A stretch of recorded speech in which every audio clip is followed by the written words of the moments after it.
Afternoon all. Again, it's some more transfer daily from the Armoury TV. Let's get into this.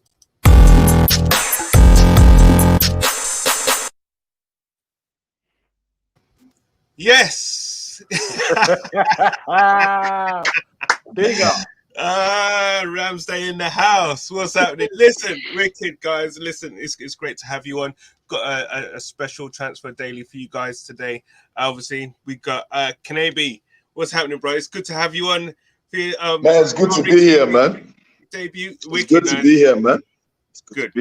Bless. Scored 2 goals on his debut, bro. Scored two goals. Bro. It's going for the perfect hat trick, the left, right, and the header next. James, how you doing, bro? It's good to have you, man. You well? What's good? Yeah, man, I'm good. How are you? Oh, wicked, man. I'm good. I'm feeling positive. That's what I will say. I'm feeling positive. Nigel, what's happening, bro? We good? Oh yeah, no. I waited on my music on the previous stream, so bro, I'm just here, ready. Let's talk Arsenal. All good. I even left you to last, man, just for that. Yeah, I know. Sorry, bro. Sorry. All right, that's it, man. That's it. We are that's one tune a day, man. One tune a day. You know?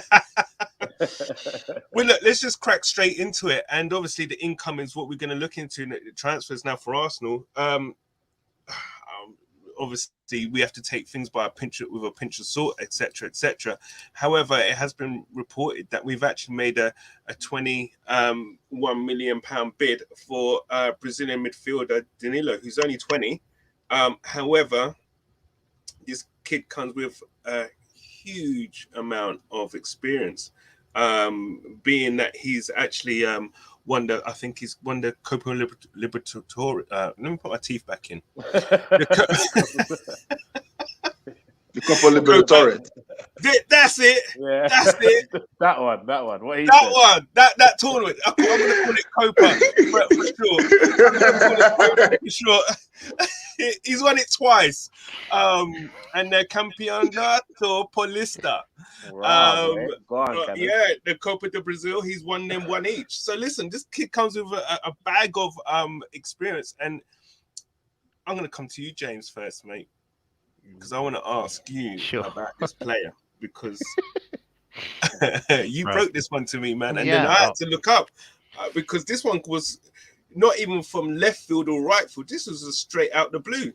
Yeah, well, I don't know. I think it's from like a Brazilian outlet. I'm not sure who broke the news. I'm not sure if they're reliable or not, because I don't actively spend my time. I've actually seen it myself. Outlets. I've actually seen a few web pages on it myself, so there might be some truth in it. Yeah, no. This report broke like 30 minutes before we're doing the show. Yeah. So I retweeted on Twitter a thread, if you guys are interested, of clips of him. He's left-footed, relatively, I think, deep-ish playmaker. I don't want to say I'm an expert because I don't really know. But from all accounts, from people that watch the Brazilian league, people that are Brazilian, they say that he's really highly rated. I'm just going to go on their words, but I mean, we need a midfielder, right? So this guy might be it. Listen, I mean, I know we don't really watch that much in terms of Brazilian football, and coming from Palmeiras, which is obviously historically a big Brazilian team, and having won the Copa Libertadores. That one, he's won it twice. I'm gonna get in touch with my dentist, man. You know what I mean? My teeth. He's won it twice. Listen, the experience is there. But Kanabi, I'm going to ask you, man. I mean, do you know anything about this player? And I know I'm putting you on the spot there, but I mean, it's okay. But being in the heart of a Palmeiras midfield and winning the Copa twice. The Copa, the Copa, man. The CL, we call it the Brazilian Champions League. Well, the South American Champions League. That's what it is, right? Yeah. Listen, he's got to have some pedigree there, right? For me, this has Edu written all over it. If it's true, it has Edu written all over it. If it's true, I haven't seen the guy play. This is the first time I'm ever hearing about this player. And if it comes true, I don't know. A 20-year-old, 20 million, get us to top 4 is kind of a big risk. especially coming into Europe, trying to adapt, trying to like fill in Thomas Partey's boots or fill in for Shaka or whoever.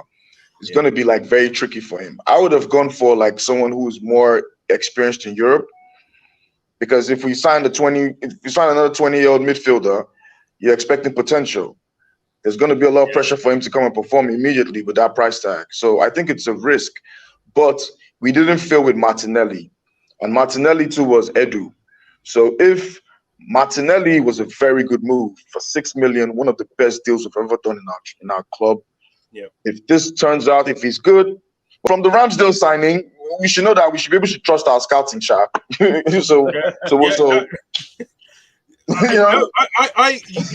raised some very valid points there, and the thing is, do you know what? Nigel Kanabi raises the points there that it could be a bit of a risk, being that he's young, being that he's going to have some acclimatization, right? Coming from Brazil, coming into a league which is totally alien to him, and it's probably his style of football and the way he's played.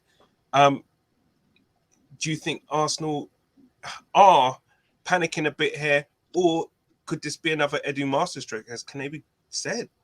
Look, my thing is this, right? I don't know anything about the guy. Let me be honest. But what I will say is there's great points from Kanabi in terms of what's happened with Martinelli and Edu and the Brazilian market, because we're not considering Willian as the Brazilian market. That was just the wrong Brazilian, isn't it? But in terms of the Brazilian market, Edu knows it. But if you're telling me we're bringing him in alongside Bruno Guimaraes as well, I'm okay with that. But if that's the CM that we're bringing in to cover for Partey and to push us on into the quote unquote top four potentially, he's not the one for me. If he comes with someone else, I don't mind it. For the sheer fact he's unproven in the European stage, coming in halfway through the season, no preseason. I would like it to accompany an established central midfielder in the European leagues.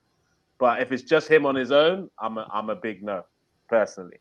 21 million pounds, actually. I mean, apparently Palmeiras don't want to sell now. They'll want to sell in the summer.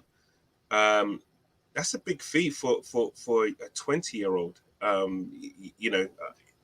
I believe. James, I'm going to come back to you on this, man, because the thing is, it's like with us paying, for a 20-year-old who's not proven in this league, and with the games got coming up, most notably the next home game or next league game. I mean, is it desperation, or is it something again what can be said in sense that, look, we've got to remember that Edu was in and around the Brazilian setup, right? He was the technical advisor as such, technical director. So he must know the ins and outs, the players coming through and their mentality, because, Edu and Arteta are big on players' mentality. I guess you can say that with, the players that they've bought. Yeah, I mean, again, I don't really know what he's like as a person. If Edu wants him and Arteta trusts Edu's judgment, who am I to say don't go out and get him? But for me, I think we need to be getting that 24-year-old player like Bruno Guimaraes. He is my number one target this January. He's just the go-to guy for me. But we already have Sambi, and it looks like we're integrating Charlie Patino slowly. I don't know if he's going to be involved in next season, but the way things are going, it seems more and more likely that he's going to be in and around and getting game time, and he's going to be promoted from the under-23s. So I don't know where that leaves us with our midfield balance if we add another 20-year-old to that. Like, we become really, really, really young in midfield. And if you're like Gamza, Kunle, myself, question Xhaka a lot of dislike from the Armoury TV. Nah, bro, I'm saying Granit Xhaka. He's been playing well. Give us some respect, bro. A little bit. I know you don't like him, but come on. But for me, he needs to be replaced. He gave us a gift, though. Yeah, he did. Nice penalty. Bernardo Silva dive, but no, it's fine. But yeah, the talent might be there. I just worry about the age profile we're going with, because we are all becoming young. If we get, we're talking later, Vlahovic is 21, turning 22, right?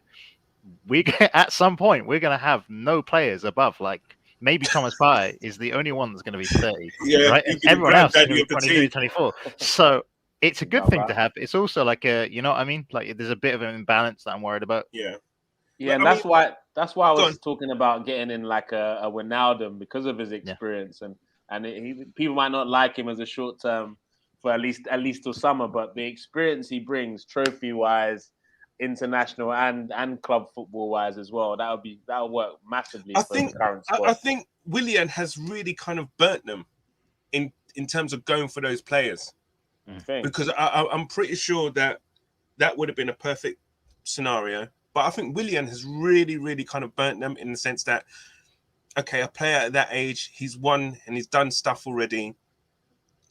How motivated is he to what we want? And I think that's the kind of thing that will be the question marks with me anyway. And I'm pretty sure with Edu and Arteta is his mentality. Is he 110, 150% committed to the Arsenal cause?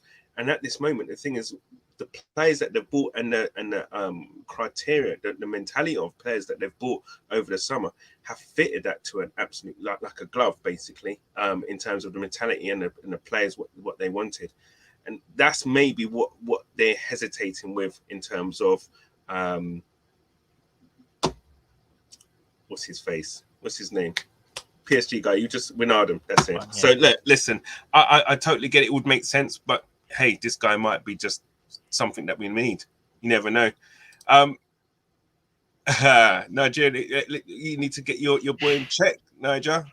Canadian, please don't say Xhaka again. That name is forbidden on the channel. Call him his number 34 instead. Mr. Silver Fox, we'll still get Bruno. This could be because we're shipping off number 34 in the summer. I think it's touching on this. Listen, I mean, but I want Bruno though. I want Bruno Guimaraes. Yeah. I thought we would get him last season. I thought we were going to go for him last season after the Olympics. I don't know why we just dropped the ball on him. He's a very good player, energetic, box to box. He's a leader, a warrior, and he's Brazilian. So I don't know. Yeah. You know? Yeah. It ticks all boxes for me. Yeah, and I think the problem is the problem with getting players from Lyon is that Lyon play extremely hardball with their players.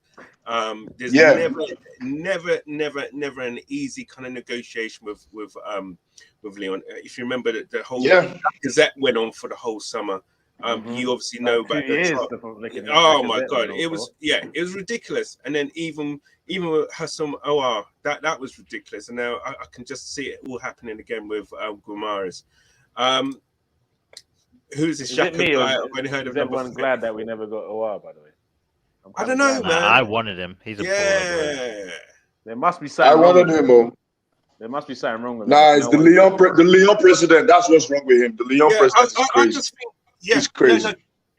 Canadian. That's it. He just wants to be involved as president. He really does. I actually think I think Hassam Aouar's head's gone.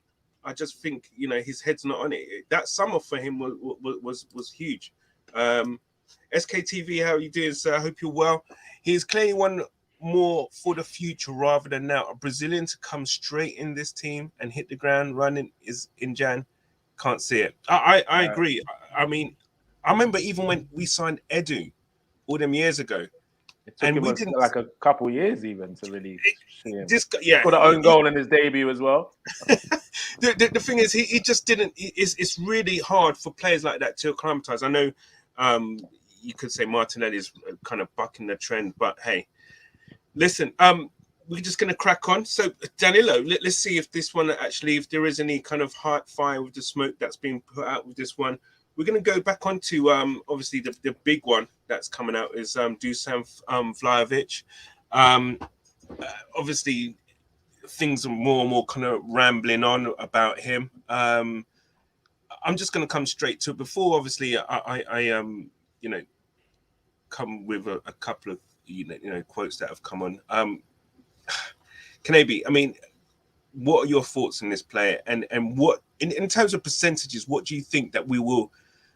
Do you think a deal can be done? Do you actually think the player does want to come? When it comes to players like this, I don't like being in the transfer war with players like this, because you end up being in the bidding war with players like this. Because players like this, when they have agents like this, they obviously want to milk the best deal. So you end up being in the bidding war.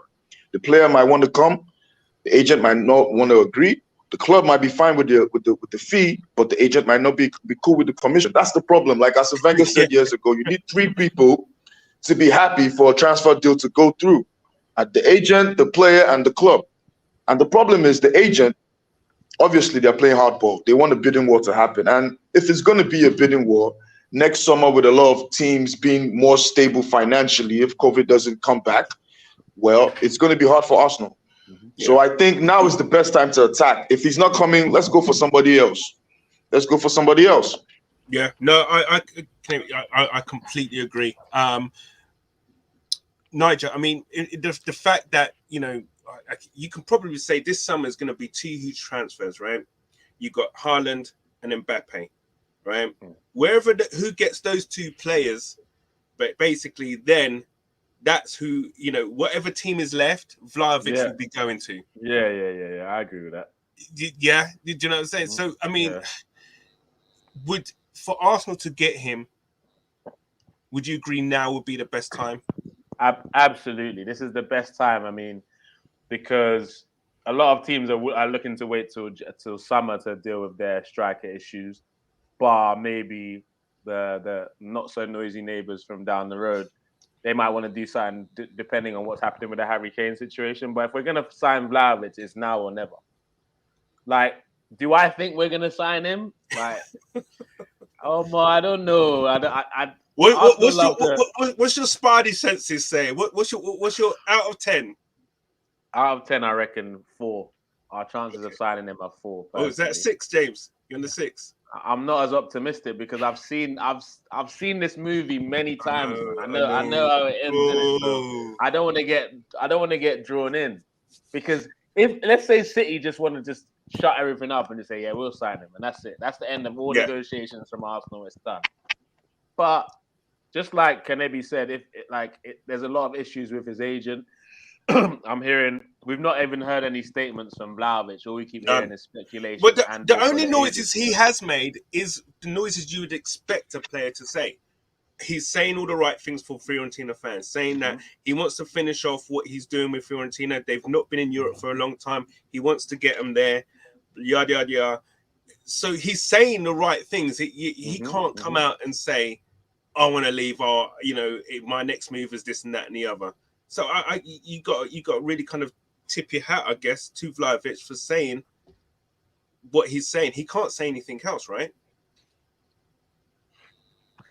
Look, like I said, I don't want to be in a bidding war. If he wants to come, great. If we put the money, if we pay for his valuation and it turns up to a bidding war, we should go to another option. He's not the only talented striker in the world. I don't want to be in a bidding war. I only think that we're even being linked with this story because of the Torreira situation. If Torreira wasn't at Fiorentina, the noise around Vlahovic wouldn't be this loud. I don't know. I disagree. The only reason I say I disagree, right, is we were in for this player. I'll show you a tweet later on from a journalist that actually said it. But before he moved to Fiorentina, we were in for him in 2016. Like we've been looking at this Donny for. Bro, we've been looking at this guy for a while, and the reason why I'm confident, right? You guys I agree that we shouldn't be in a bidding war for him, but I don't think we're going to be in a bidding war for him simply because I don't think the suitors are ready to pay this window. Yeah. In the summer, it's a different story, but like his 3 main options, right? Were Juventus, Tottenham, I think, and Manchester City. Tottenham aren't going to sell Kane. He's going to stay because of Conte. City don't want him; they want Haaland, right? So. Those are 2 of the big Premier League and Madrid will be in for him, right? Madrid. Yeah, Mbappe, Bayern have. What about Man United? Man United are a mess. They have Cavani, they have Ronaldo, bro. I ain't worried about United. And they might not make even Euro Conference next year. Yeah, no strikers going to United in January. This is what I'm feeling, right? So I agree with you guys. If we're in summer, we are going to be a bidding war, and we shouldn't be in a bidding war for him in the summer. And we should go to like Isaac. I know you hate him when I say it, or like Dominic Calvert-Lewin, Ivan Toney, Ollie Watkins, whatever. Right? There is plenty of strikers, as can be said, but I'm cautiously optimistic because I don't see anyone else out there willing to put the money in now. Yeah. And it's not like all of these rumors that we're saying, oh, he's not picking up our calls, he doesn't want to come to the club, yada yada. That's all is BS. It's all lies. It's all fabricated. His stance was, I want to wait and see what my options are. But if Arsenal, the only one right now, are being like, look, we'll pay Fiorentina £50 million, we'll pay your agent X amount, we'll pay you X amount, that can really determine how a player moves, because this might not be on the table in summer, and in summer his options may be worse. So I don't know. I'm quietly confident. I hear that, James, and you know what? I agree with pretty much all the points that you said, because you've got to look at it in the sense that Fiorentina, this is their time now to get the most money for the player, because come summer his valuation goes down because he's now in the last year of his contract. So regardless, let's just say, for example, they can get 70 million for him now. That will go down to around 50 million come summer. So they'll lose out on 20 million just for not actually for them playing hardball. I believe the situation is as it is. We've made a bid. I believe that has happened, and we've thrown in Torreira in that deal as well. You honestly think we've made a bid? Like, I reckon. Listen, these kind of deals don't get done. I reckon a bid has probably been made some time ago. There's been contact some time ago. These kind of deals don't get done like that. I mean, there's so much in play here. You could have read certain things about Vlahovic's entourage as such. He owns his rights and all that sort of stuff. Exactly. The rights of the there may be issues there. So these things have got to be ironed out before, we're not talking about a £10 million pound deal here. We're talking about tens of millions of pounds deal here, upwards of 70 million valuation. So, it's a lot of contract work that needs to get sorted out. I did read somewhere, like David Ornstein said, that my information is that the 21-year-old is to move in January, and as things stand, Arsenal in the strongest position to sign him. Hungry, are we? But this is what I'm thinking from a technical point of view. If you sign Vlahovic now, obviously I think the priority is a midfielder. To be honest with you, I think the main priority right now with Partey away is a midfielder, not a striker, because Lacazette seems to be making those other boys tick. And with Martinelli can make up for the goals, and we don't know what Aubameyang is going to be like very soon. So for me, I think it's better maybe we strike a deal now, maybe a gentleman's agreement. We're going to pay this and this in the summer, and they agree to it, and we get him in the summer. Because where's the space? Where's the space? We still have Lacazette. We still have the Aubameyang situation. Where is he gonna play? Is he gonna be a starter? Is he gonna come off the bench? You're not gonna put a 71+ million player on the bench. Nah, he'll be starting. To be honest with you, he'll be starting straight off. But that is the question: what is going to happen with Aubameyang? And that, I guess, seamlessly moves us on to the players outgoing and potential players outgoing. There's been talk today about Pablo Mari going back to Brazil, but most notably now, Sampdoria are now actually in the mix. Considering, you guys got any thoughts or any kind of like reservations about? Cheerio. Is it going on? Is it a loan deal? Is it a loan deal or is it a cash transfer deal? I think at the moment we're talking loan. Whatever deal. The fact is that the Italian teams don't have much money. So they will be looking for loan deals, and then obviously, and even Brazilian teams don't have that much money. But I think we just got Tomiyasu from Sampdoria or Bologna. Bologna. Yeah. So I mean, it's just, you can. The Italian teams don't have that much money, and I think it's a loan deal. It'd probably be best for all suits, really. Get him minutes. For us, he's not playing. He's not getting any minutes. I can't remember the last time he did play. Was it City? Yeah, I think so. Yeah. So yeah. I can't believe what Mr. Silverfox has just said. AC Milan also. Yeah, they are. Apparently. Really? Apparently. Yeah, Wow. There's the 4 centre backs. There's Bailly, Sarr, Pablo Mari, and another one, and Eric Bailly. Sarr, the Chelsea Sarr. Yeah. Wow. Okay. And then Cedric. Rumor has it, Atletico Madrid, as they've sold Trippier to Newcastle, they want to get him on loan. I'm not sure how he would fit into a Diego Simeone team, but seeing as we would be quite light at right back, no Maitland-Niles, obviously no Bellerin. He's apparently happy. Yeah, keep him happy, man. Stay happy at Betis. Apparently, he's happy at Betis. So I was like, great, fantastic. Works for all parties, mate. Kanabi, I mean, would you think that this would make sense? I mean, fair enough. We could have Chambers at right back. I heard Chambers is leaving too. Oh, I heard Chambers is leaving. I like the sound of that a lot more. I heard Chambers is leaving too. I think we might need another right back. I think Lamptey. I heard us being linked with Tariq Lamptey, but Tariq Lamptey, I think that's going to be like a summer move. But for me, he's too short. Yeah. He's too short. He's a good player. He's a good Premier League player. But if we're going to go to that next level, I'll need another Tomiyasu that is more attacking minded. That's like the thing. Yeah, I do you know what? I agree with you 100%. Having that player, that type of player in the defense, like Tomiyasu, it just proves, with his height, it just proves how invaluable that is. I mean, I agree with you 100% there, Kanabi. I mean, having that kind of that type of player there, Tariq Lamptey is simply because Tomiyasu has made our defense meaner. We're not that mean, but now he's brought this mean Japanese crazy samurai swag, man. I'm loving it. I like that. I'm loving it. Love that. We had a fashion model in right back before. We had a fashion model and an environmentalist. Someone needed to give him some flipping chicken and some beef, man. You know what I mean? So he was getting up every single minute. James, Cedric Suarez, Atletico. Yeah, I'd tell him. You'd sell him? Yeah, bro. I'd tell him. And then what? Who's our cover? Huh? Chambers, Ben White. I think we have enough. I genuinely think we have enough in the squad.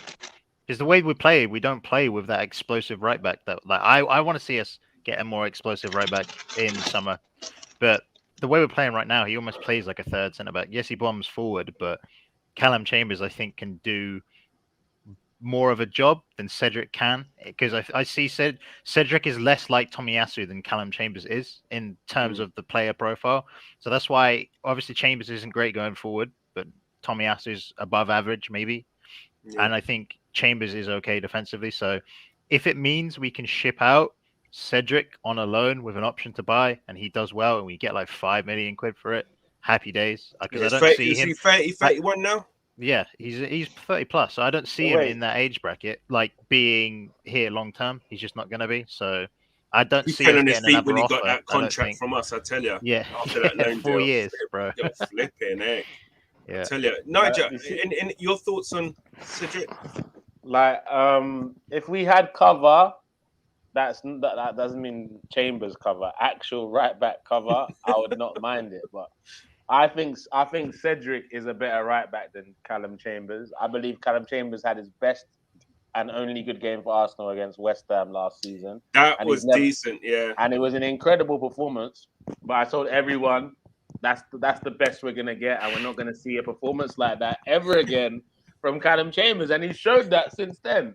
He's not the guy. He's the guy that I thought. Man. I thought we all expected. Let's be honest. We all expected him to grow into a decent centre back, not a right back. He's still being played on that right back. He's not a right back.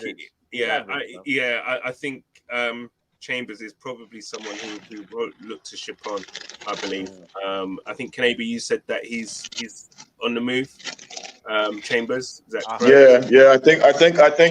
I watched that at other TV channel. I can't say that. So they said the other guys. They said Chambers might be going out. So So let's see how that goes. But I feel it's gonna make the wage bill a little bit more flexible, so we can sign some decent quality players. Yeah. So for me, it's a win-win. It's a win-win. It's a win-win. I'm just gonna wrap up. Sorry, go ahead, Kanabi.